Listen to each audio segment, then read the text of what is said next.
Bienvenidos, bienvenidas a mi segundo video de este canal de YouTube que estoy intentando mantener. En este video voy a referirme voy a explorar una pregunta, voy a plantear una pregunta que es ¿a qué se le compone? ¿A qué se le compone?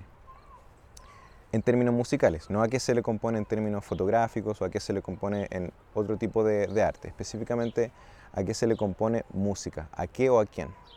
A través de un libro, ya este va a ser el libro que nos va a guiar el día de hoy, Bach, el músico de Dios, de Elisabeth Subercaseaux. Elisabeth Subercaseaux es bisnieta de Schumann. Ella ha escrito de Beethoven, La música del silencio, Brahms, Los dilemas del alma, Wagner, El genio y su condena, Schumann, La música para Clara y Bach, el músico de Dios. Bach le componía a Dios. Bach se consideraba un siervo de Dios y que su música servía tanto para ser un intérprete de esas emociones, de ese sentir, y también él, como una persona que tenía el deber de dedicarse a interpretar estas ideas de Dios. Elisabeth Subercaseaux encontró en esta novela una forma para ella más entretenida. Ella hizo una entrevista en CNN en donde explica que al principio ella hacía estas biografías, en este caso hace una biografía novelada de Bach, y descubre que hacerlo de esta forma le va a servir más para que volver a la vida de Bach, que es probablemente el músico más importante de la historia en Occidente, conocer la vida de Bach sea un poco más ameno y que también tenga una parte en donde Elisabeth Subercaseaux hace una interpretación de lo que sería para Bach en la novela, que tiene sueños, cómo sería para Bach relacionarse con ideas más modernas en torno a la música o su misma influencia. Antes de entrar de lleno a esta pregunta de a qué o a quién se le compone, me gustaría mencionar que en este canal de YouTube yo voy a intentar grabar en espacios naturales.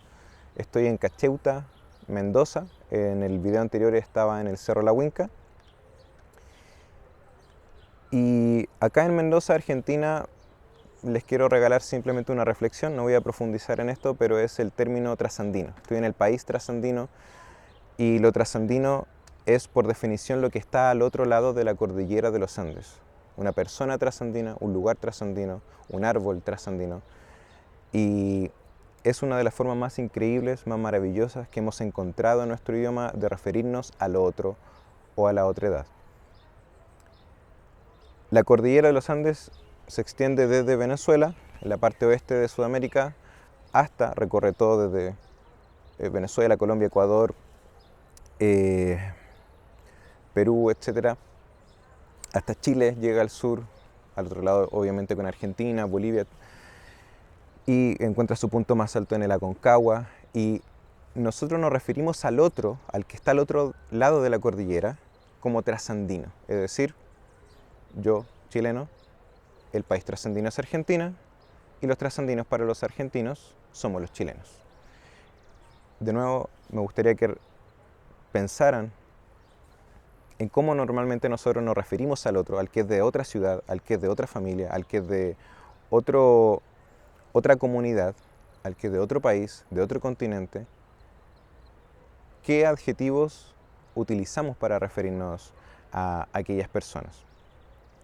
Y si uno empieza a escarbar, buscar, o uno hiciese una lista de todos los términos, conceptos que utilizamos para referirnos al otro, a la otra edad, vamos a descubrir que realmente trasandino, que es una cordillera, que es una especie de ente, realmente nos permite encontrar una horizontalidad con el otro, nos permite unirnos, ¿ya? Y en este caso en la parte del cono sur de Sudamérica. Ahí uno puede profundizar en aquella pregunta, en cómo nos referimos al otro, si es que uno piensa un poco en cómo se formaron las repúblicas. Pensar en este caso en Chile, el reino de Chile, el territorio chileno, cómo es el territorio chileno actual. ¿Ya? Si uno es de otro país, uno es de Argentina, Bolivia, Perú, uno puede hacer esa reflexión de otra forma. Pero en resumidas cuentas, nos permite ver un mapa, cómo ese mapa ya ha ido modificándose, cambiando a través de diferentes sucesos históricos, y ahí está lo trasandino, ahí reside. Entonces vale la pena reflexionar en torno a esta palabra increíble que hemos encontrado, que es lo trasandino, lo que está al otro lado de la cordillera, no importa del lado que uno esté. Voy a entrar de lleno a la pregunta de este libro y voy a hacer una pequeña cita que está en la página 14 sobre Bach, la familia de Bach. Cuando yo era niño, en mi familia había 5 músicos, 4 organistas, 3 cantores, 2 maestros de escuela, un profesor de música, un abarrotero, un jurista y un borracho. Si leen la novela, la maravillosa novela que ha escrito Elizabeth Subercaseaux, van a poder descubrir que el borracho fue, en definitiva, el más importante, la más relevante influencia para Bach en su formación, en su desarrollo personal. No les voy a decir quién es porque no es mi intención mencionar spoiler en este pequeño video, pero me gustaría marcar ese punto. Acá, dicho eso, Bach vuelve a mencionar en voz, digamos, de esta intérprete que viene a ser Elizabeth Subercaseaux: si el mundo es una abstracción sonora, como yo lo percibo, si la música es el paisaje sonoro de nuestras vidas, ¿de dónde crees que proviene? Cuando escucho los sonidos que emanan del órgano de nuestra iglesia, del canto de los pájaros, de las aguas del Place, me siento tranquilo de estar vivo, pues todo aquello es la prueba de Dios. De allí proviene mi felicidad, de Dios, de esa dulce compañía, del regalo de mi fe. Bach considera que la música, o él debe escribir música a Dios, ¿ya? Si nosotros contraponemos o complementamos esta visión de la música para Dios con Bill Evans, ¿ya?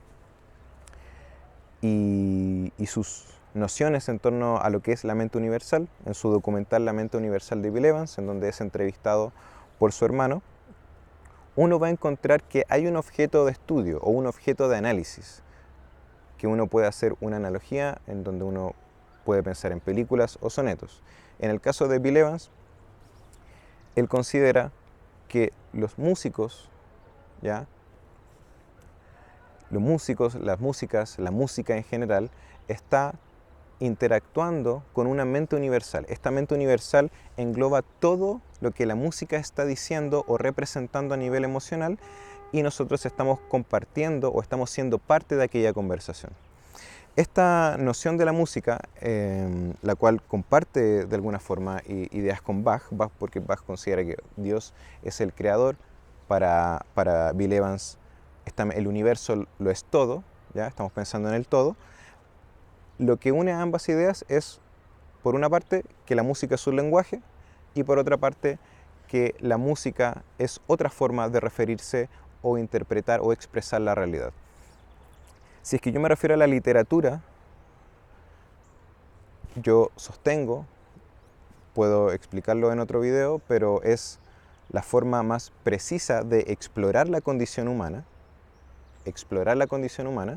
y en el caso de Bach o la música en general, y lo que yo también considero, la música es la forma más honesta, no precisa, honesta o fidedigna de representar o explorar la emoción humana, la condición humana y la precisión, y la emoción humana y la honestidad. Por otra parte, literatura y música.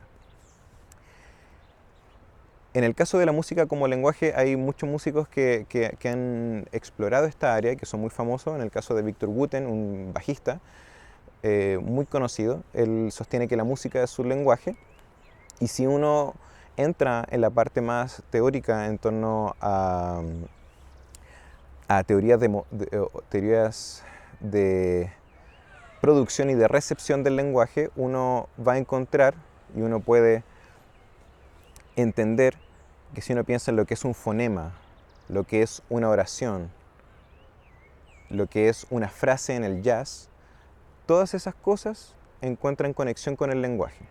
La manera en que hablamos es una especie de improvisación al hablar, y la manera en que escribimos es una composición. Es decir, yo ahora que estoy hablando, tengo tendencia a cometer muchos más errores. Si esto que yo estoy diciendo lo escribiera en un texto, tal vez podría borrar aquellas cosas que yo no considero tan pertinentes. Sin embargo, si yo puliera mi forma de improvisar en el habla, tal como una persona que improvisa fugas, como Bach podía improvisar fugas, o un jazzista podía improvisar música bebop, que es muy compleja, uno va puliendo esta forma de expresarse en el instante hasta el punto en donde uno puede hacerlo con precisión de forma inmediata. ¿Ya? Uno no necesita pasar por este filtro que es la escritura. La escritura es una manera de probar que algún pensamiento alguna vez existió. En el caso de Bach, que podía improvisar fugas, improvisaba música, y la razón por la cual nunca vamos a poder escuchar ni conocer una improvisación de Bach es por una razón muy sencilla, y es que el registro fonográfico se inventó recién a finales del siglo XIX y se popularizó a comienzos del siglo XX. El registro fonográfico es la prueba de que una música alguna vez existió, tal cual como la escritura es la prueba de que un pensamiento alguna vez existió. Lamentablemente, capturar música es mucho más complicado. Bach, ¿qué hacía? Improvisaba música y luego rápidamente intentaba recordar esta improvisación y la escribía en la partitura. Entonces, improvisar y capturar aquella improvisación requería de un virtuosismo y una capacidad de lectura y de escritura en música de un nivel que muy difícil de alcanzar como ser humano. Es decir, improvisar algo, recordarlo y luego anotarlo en partitura, significa que uno, tal como uno tiene facilidad con un idioma, entonces uno tendría que tener una facilidad con la escritura y producción del idioma de la música, el idioma de la fuga.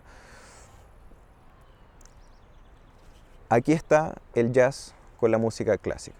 Si pensamos en dos expresiones o formas de la música, fuga, por una parte, que tiene evidentemente sus reglas a las cuales hay que atenerse para que una fuga sea una fuga.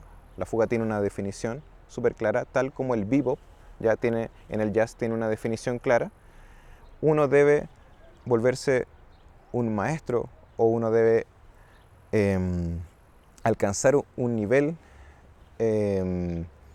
muy alto para poder producirlo en el instante, y que esa producción en el instante valga la pena ser reproducida en otros medios, tal cual como es. Ese es un punto importante. Por otra parte, en términos de música y lenguaje, nosotros si pensamos en la poética, la poesía, para Aristóteles la poética es la literatura en general. La poética de Aristóteles encuentra su fundamento en la mímesis, que es la recreación de la realidad, y luego nosotros avanzamos muchos años hasta lo que nosotros conocemos que es la poesía moderna, o pensamos lo que es un soneto o una décima. Nosotros tenemos también ciertas reglas. Entonces, tal cual como el bebop, tal cual como está la fuga, que tenemos ciertas reglas, nosotros sabemos que una canción de bebop es bebop, una canción de una obra, una fuga es una fuga. Nosotros sabemos que un soneto es un soneto, y que una décima en poesía es una décima, y así. Estas reglas tienen como fin atender un objeto de estudio.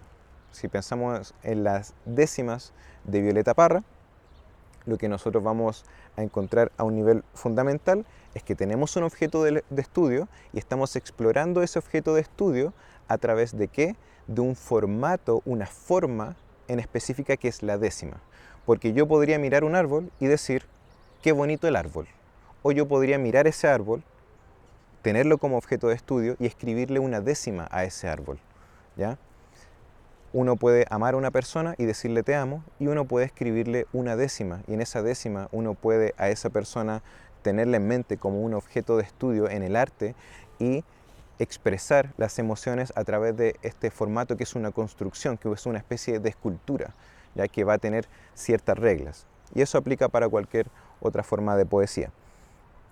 ¿Por qué me refiero a esto en términos de lenguaje? Porque en la literatura y en el lenguaje, la poesía es una forma de acercamiento a la música. Entonces es una cosa medio extraña, hay una interacción ahí que encuentra una retroalimentación, porque la música intenta acercarse al lenguaje, entonces en el jazz o en la improvisación existe una interacción entre músicos, y por otra parte, en la poesía hay un acercamiento a la musicalidad. ¿Por qué yo no simplemente escribiría en prosa? Porque ya escribimos en prosa. Entonces uno tiene diferentes opciones. Si uno ama la escritura y uno ama las letras, uno puede escribir algo en décima, en un soneto shakespeariano, algo que luce como un cuadrado, o uno puede escribir en prosa libremente y atenderse a sus propias reglas de lo que una buena novela debiese ser. Y ahí uno encuentra la musicalidad. El lenguaje tiene una musicalidad, los dialectos tienen una musicalidad, ¿ya? Las personas, cuando estamos en otro país, en este caso estoy en Mendoza, yo considero que las personas en Argentina hablan de cierta forma y los argentinos consideran que yo hablo de cierta forma. Yo no soy capaz de ver quién soy, ni la musicalidad que está en mi forma de hablar. ¿Por qué?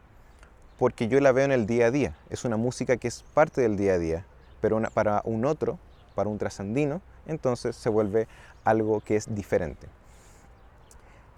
Esta idea del objeto de estudio, si yo pienso en la mente universal de Bill Evans, ¿ya? Y pienso en el músico de Dios que es Bach en el siglo XVI, tú le escribes a Dios, tú le escribes para Bill Evans a esta mente universal, entonces yo me uno con lo que es un objeto de estudio, en la poesía, en el lenguaje.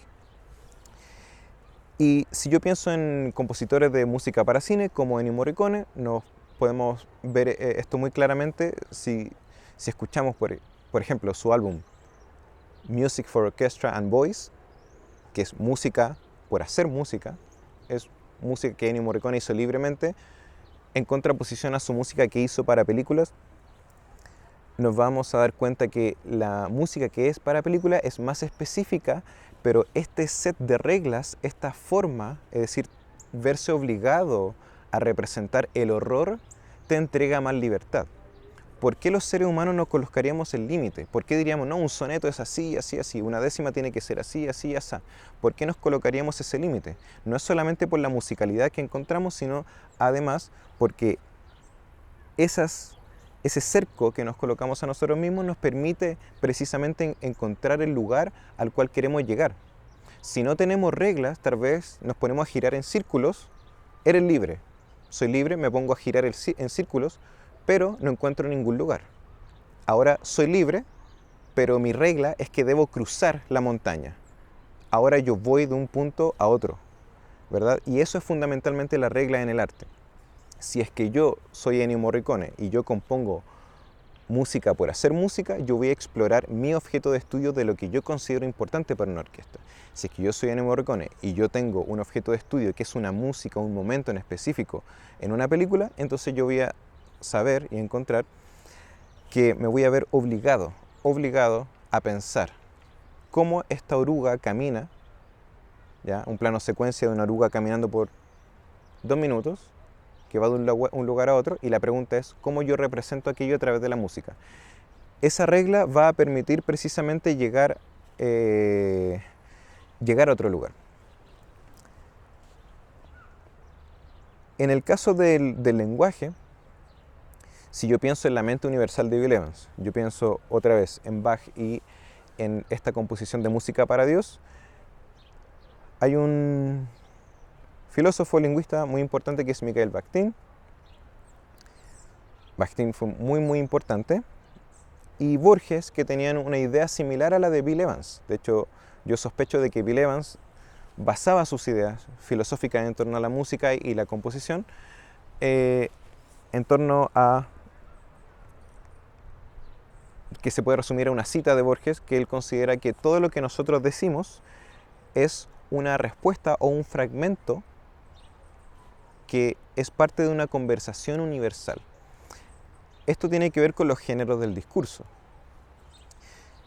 Si es que a mí me toca hacer un discurso en una empresa una automotora, entonces yo vendo autos y resulta que al que vende más autos a final de año le toca hacer un discurso.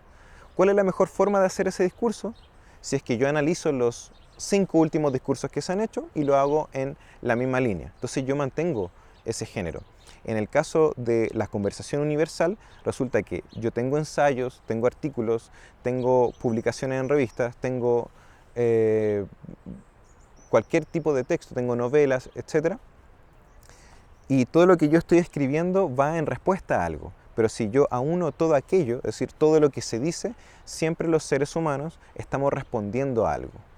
Es decir, yo me siento ahora con una cámara, hablo y yo estoy respondiendo a algo. Incluso si estoy hablando acá solo, le estoy respondiendo a alguien que el día de mañana es posible. Sería increíble que alguien viera este video, lo escucha, tiene un pensamiento y aquel pensamiento se transforma en una idea que va a comunicar a otra persona y esa persona lo va a comunicar a otra persona y viaja y viaja, viaja eternamente.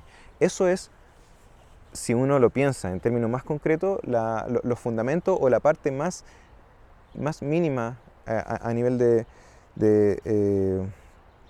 construcción de lo que es la discusión pública. ¿Qué es importante en un país? ¿Por qué estamos todos hablando, por ejemplo, de inmigración? Porque para el país eso es un tema que es relevante. ¿Por qué estamos todos hablando sobre algo que puede ser aborto, lo que sea? Eso es la discusión pública. Y a nivel ínfimo nosotros estamos constantemente conversando, hablando, y no solamente sucede en televisión, sino que sucede en el día a día con las personas que interactuamos. Eso es lo que consideraba Borges y Bakhtin. Es decir, estamos en una conversación universal y respondiéndonos a nosotros mismos, somos como pequeñas neuronas que estamos interactuando.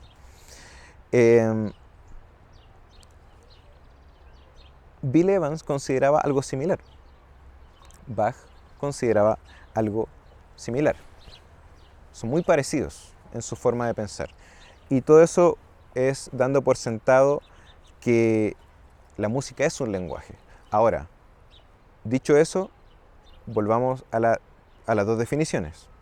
Para mí marco conceptual, que es la literatura, la forma más precisa de explorar la condición humana, la música, la forma más honesta de explorar o abordar la emocionalidad humana.